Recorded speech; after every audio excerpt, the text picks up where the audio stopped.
देखो फरहाद, मुझसे तमीज से बात करना मुश्किल हो गया है, अब इसलिए सॉरी। सब कुछ साफ साफ बताओ मुझे, ये सब क्या बकवास है?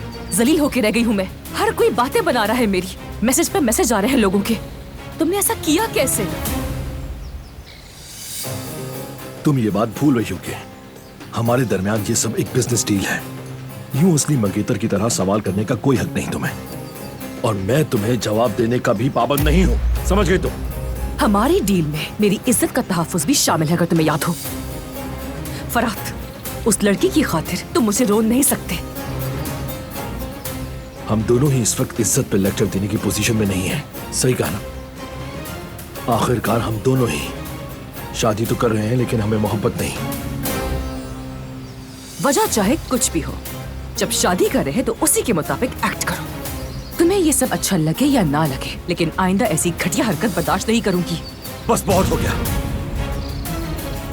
खामोश, वरना ये बात कहीं और ही निकल जाएगी।